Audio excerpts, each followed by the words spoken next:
Bugün Ərbəin günüdür, İmam Hüseyin əleyhissalamın 40-ıdır və günümüzdə bəşər tarixində ən mühüm hadisələrdən biri baş verməkdədir. Bugün milyonlarla insan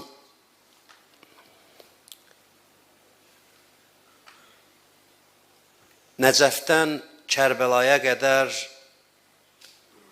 kilometrlərlə yol qət edib, piyada İmam Hüseynin hərəminə axışırlar. Bu, tarixdə misli görünməmiş bir aksiyadır, bəşər tarixində.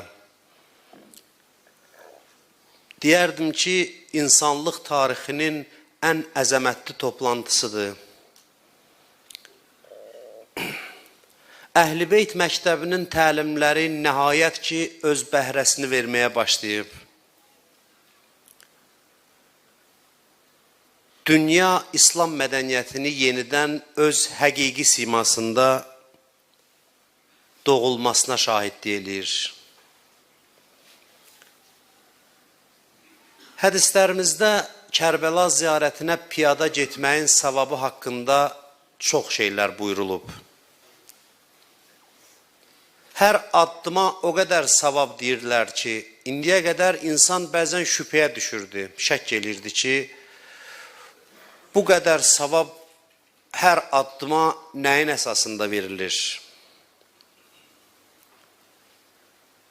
Bir şeyə çox savab verilirsə, deməli, mahiyyət etibarı ilə əzəmətli, böyük bir iş olmalıdır. Savablar işin miqyasını göstərir, işin böyüklüyünü göstərir.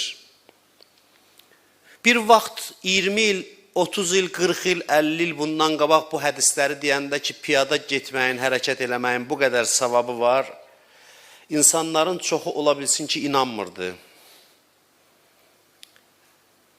Bugün bəlli olur ki, bu addımlara savabı nə üçün deyiblər? Məqsəd nəymiş? Sən demə, bu addım atan, addım Kərbəlaya irəliləyən hər bir zəvvar İmam Zaman əleyhissalamın zuhuruna zəmin yaratmaqla məşğul imiş. Sən demə, bu qədər əzəmətli bir hadisəymiş ki, buna bu qədər savab qeyd olunub vaxtında, zamanında. İmamlar bunu deyəndə heç kəs təsəvvür eləməzdi ki, nə baş verəcək gələcəkdə. Sən demə, Əhl-i Beyt imamlarının strateji hədəfləri olub bu hədisləri deməkdə. Strateji məqsədləri olub. O vaxt deyiblər, piyada gedin, sən demə, böyük məqsəd güdüblərmiş. İndi bəlli olur. Onların uzaq görənliyi məlum olur. İmam Hüseyin əleyhissalamın Kərbəlası öz əzəməti ilə zuhur eləməkdədir.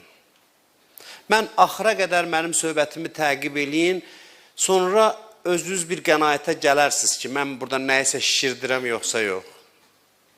Özünüz təhlil edin. Heç bir qüvvə insanları bu şəkildə toparlaya bilməz. Heç bir qüvvə qəlbləri birləşdirə bilməz. Kərbəla şəhidlərinin qanı buna qadir olduğunu sübut elədi 1400 ildən sonra. Bu birlik var, qəlblərin birləşməsi.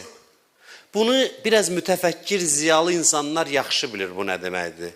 Bunu əldə eləmək asan məsələ deyil, qeyri-mümkünə yaxın bir şeydir. Qəlblərin bütövləşməsi, birləşməsi. Bunu başa düşənlər başa düşür. Bunu anlayanlar anlayır. Və bəziləri də ciddi narahat olur buna. Qəlblərin həmahəngiliyi çox önəmli məsələdir. Və bunu milyonlarla vəsait xərcləməklə də əldə eləmək olmur. Maddi vəsait acizdir bu işdə. Toplantı keçirərsən, qəlbləri bir hədəf ətrafında birləşdirmək maddi gücün xaricində olan bir məsələdir. Mümkünsüz bir şeydir. Bunu ancaq və ancaq istisnasız olaraq vurğu ilə deyirəm, ancaq və ancaq İmam Hüseynin Kərbəlası bacarır. İmam Hüseyin bütün bunların nəzərə alıb Kərbəlaya getmişdi. Bəşər tarixinin son mərhələsinə qədər nəzərə alıb Kərbəlaya getmişdi. Əhl-i Beytin strateji bir planı var idi. O planı Kərbəla icra etməli idi. Uzaq gələcəyə hesablanmış addım atırdı İmam Hüseyin Kərbəlaya gedəndə. Öz dövrünün cəmaatı bunu anlamırdı. Biri deyirdi ki, getmə səni öldürərlər. Biri deyirdi, qadınları aparma, onları əsir edərlər. İmam Hüseyin o dövrün cəmaatına nə cavab versin, nə başa salsın? Ona görə sadə cavablarla kifayətlənirdi. Allah məni şəhid görmək istəyir. Allah onları əsir görmək istəyir. Allah məni şəhid görmək istəyir sözünün içində, cümləsinin içində. Bilirsiniz nə qədər mənalar vardı. İndi təfsir olunur ki, Allah niyə onu şəhid görmək istəyirdi? Allah niyə xanım Zeynəbi əsir görmək istəyirdi? Heç kəs fərqində deyildi, nə böylükdə bir tarixi hadisə baş verməkdədir. O dövrün cəmaatı aciz idi bunu dərk eləməkdən də. İmam Hüseyin də izah eləyirdi, amma çox təfərrüata varmırdı. Çünki bilirdi ki, anlamaq iqtidarında deyirlər. Hüseyin bilirdi ki, böyük iş görür gələcək üçün. Və zaman keçdikcə onun işinin böyüklüyü açıqlanacaq, bəlli olacaq. İmam Hüseyin onda bilirdi ki, onun bu hərəkatı, onun bu Kərbəlası sonuncu övladının Zaman əleyhissalamın zuhuruna zəmin yaradacaq. Buna zəmin yaradacaq qədər əzəmətli hadisədir. İcazənizlə sözümün bu yerində mən bir mövzuya işarə eləyim. Bu mövzu sizə tanışdır, eşitmisiniz, bir hissəsini eşitmisiniz. Amma sözü bir dəfə eşitməyiniz səbəb olmasın ki, ona bir təkrar kimi yanaşasınız. Çünki mən ərbəyinə bu baxış bucağından bugün yanaşmaq istəyirəm. Ona görə yenidən o mövzuya qayıtmaq məcburiyyətindəyəm. Mən bugün ərbəyin günü yenə xilqətin əvvəli mövzusuna qayıtmaq istəyirəm. Yaradılışın əvvəlinə. İnsan yaranıb dünyaya gələn kimi dünyada qan tökülür. Cinayət baş verir. Bugün analiz olunmalıdır ki, bu cinayət hansı səbəbdən baş verdi? Niyə görə baş verdi? Bilirsiniz də, iki övladı var Həzrət Adəmin, Qabil və Habil. Qabil vurur, Habili öldürür. Cinayət baş verir. Bu sadə bir münaqişə deyil, sıradan bir münaqişə deyil, sadə bir məsələ deyil.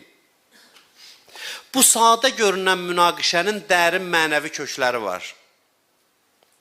Və tarixin gedişatı sübut elədi ki, bu köklər tarixdə də iz salacaq. Tarixi proseslərin hamısının ana xəttinə çevriləcək. Habil-Qabil münaqişəsinin mənəvi kökləri. Dava nə idi? Çox şərh eləmirəm, yağış yağır, insanlar orada dayanıb, mən üzr istəyirəm hamısından. Ona görə çalışıram xülasə eləyim bu mövzunu. Dava nəyin davası idi? Mənəvi baxımdan biri digərindən üstündür. Biri digərinin mənəvi üstünlüyünü həzm eləyə bilmir. Deyirsən, niyə məndən üstünlüyü əldə elədin? Və vurur, onu öldürür. Təhdid eləyir. Ləəqtulənnəkə, səni qətlə yetirəcəm və öldürür də. Ölümün səbəbi, bu cinayətin səbəbi, yer üzündə ilk dəfə qan tökülüb. Səbəb nədir? Və bu səbəbdə rəmzi mənalar varmı? Səbəb budur ki, bir insan digərinin mənəvi üstünlüyünə dözə bilmir. Deyirsən, niyə məndən üstün olmalısan? Vurur, onu öldürür. Öldürməyə qədər gedir. Sizcə bu sadə bir dastandır. Quran nəql elədi, üstündən keçdi, getdi. Mən tam cəsarətlə bu minbərdən deyə bilərəm ki, bu Quranın ən mühüm dastanıdır, ən vacib dastanıdır. Bu bəşəriyyətin dastanıdır, bu yaşamın, tarixin, belə deyə də mühərrikidir, tarixin alt qatıdır, bütün proseslərin ana xəttidir. Niyə bu dastan yaradılışın əvvəlində baş verməli idi və Quranda da Allah bunu qeyd etməli idi? Niyə? Yəni, ay insan, Allahın xitabıdır. Ay insan, tarixin bütün hadisələrinin pərdə arxası, sənin bütün faciələrin kökü bu macəradadır, bu dastandadır. Qabil, Habilin mənəvi üstünlüyünü həzm eləməyə özündə güc tapmadı. Ola bilməz yaradılış serialının başlanğıcında bir hadisə baş versin. Amma bütün insanlığa aid olmayan bir məsələ olsun. Bu epizodik bir hadisə ola bilməz. Yaradılış dastanının əvvəlində. Bu xilqətin əvvəlində baş verib, Allah da kitabında bunu qeyd edib. Sonra da desin Allah ki, elə belə yazdım da kitabda məsələn. Siz həyatınızı yaşayın, bunun sizə aidiyyəti yoxdur. Sadəcə maraqlı olsun deyə yazdım ki, əvvəllər belə bir cinayət olub. Bu belə mümkün deyil olsun. Gərək biz düzgün təhlil eləyək Quranı. Quranın sətiraltı mənasını başa düşək. Dastanlar əylənmək üçün deyil, arxasında mənalar var. Allah başa salmaq istəyir ki, bəşəriyyətin əsas problemi şəhvətpərəstlik deyil. Bəşəriyyətin əsas problemi sərvətpərəstlik deyil. Bəşəriyyətin əsas problemi yalançılıq deyil, şərab deyil, qumar deyil. Bunlar deyil. Bunlar hamısı problemdir. Ana problem deyil. Əsas problem deyil. Bəşəriyyətin əsas problemi Habil-Qabil dastanında gizlənib. Bəşəriyyətin əsas problemi budur. Allah mesaj verir insanlığa ki, bu elə belə baş verməyib dastanın əvvəlində. 100 dənə cinayət olub, Allah hər cinayəti kitabında qeyd eləməlidir ki, kimsə kimizi öldürüb. Nə qədər adam öldürüb? Mən sizə bunu əvvəldə də demişəm. Bəzi seriallarda var. Muxtarnaməyə kim baxıbsa, Muxtarnamənin əvvəlində bir süjet var. Ki, üzr istəyirəm sizdən, bir çöl donuzunu, qabanı Muxtarla Çiyan qətlə yetirir. Onlar bir tarlaya gəlib hücum edirlər, onları öldürür. Bu tarixdə baş verməmiş bir hadisədir. Rejissorun təxəyyülüdür. Nəyə bəyan eləmək istəyir? Bütün bir serialda baş verən hadisələri yığcam şəkildə bu rəmzi formada belə bəyan edir ki, Muxtarla Çiyan yəni bir şər qüvvəni qətlə yetirir. Bütün o hadisələrin xülasəsini bu epizodda verir. Yaradılış serialının başlanğıcında da Allah bəşər tarixinin bütün xülasəsini toplayır, Habil-Qabil dastanında bəyan edir, ifadə edir insanlara. Bütün tarixi Allah sıxışdırıb iki nəfərin bir-birindən vuruşmağına, Allahın əzəmətinə bax. Bugün görürsən ki, dünyada başqa problemlər də var, təbii ki var, problem bir deyil, iki deyil. Amma bilməlisən ki, bütün problemlər bu əsas problemin nəticəsidir. Onun məntiqi nəticəsidir. Dünyapərəstlik, fəsad, əxlaqsızlıq, nə sayırsan say, hamısı bunun nəticəsidir. Bunun nəticəsidir. İnsanın bədbəxtliyinin əsas səbəbi kiminsə özündən mənəvi üstünlüyünü qəbul etməməsindədir. Buna biz vilayət deyirik. Vilayət bu deməkdir. Vilayət nədir? Vilayət, yəni əlini Allah seçir, biz də deyirik ki, o bizdən üstündür, bəli, biz onun xadimiyik. Onun xidmətçisiyik. Bizim canımız ona fəda olsun. Quranda Allah buyurur, Əm yəhsudunən nas alə ma atahumullah min fədlih. Deyir, insanlar sizə Allahın bəxş elədiyi, öz fəzilətindən əta etdiklərinə həsəd mi edirlər? Bunu bəyan eləyir. Həzrət Əli əleyhissalam Muaviyyəyə məktubunda təsadüfi deyil ki, Habil-Qabil dastanından danışır, deyir, sənimlə mənim davamda eyni xətt üzrədir.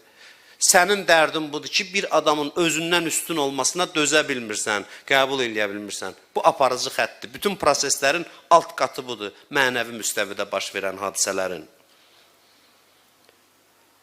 Vilayətsizliyin nəticəsində fəsad var, oğurluq var, cinayətlər var. Hamısı vilayətsizliyin nəticəsidir. Bəşəriyyətin əsas dərdi kiminsə mənəvi üstünlüyünü qəbul etməməsindədir. Vilayətsizlik budur. Və bu nə qədər davam eləyəcəksə, bədbəxtliklər bitməyəcək. Bu proses nə qədər davam eləyəcəksə. Bəşəriyyət buna hazır olsa, o zaman qızıl dövr başlanacaq. Nəyə hazır olsa? Fəzilət Allah övliyasının vilayətini, üstünlüyünü canı dildən təsdiq etməyə. Bu baş verəndə gözlədiyimiz dövr odur. Bizim çoxumuzda təəssüf ki, qabil xisləti var. Bu xislət mane olur onun zuhuruna, onun gəlişinə.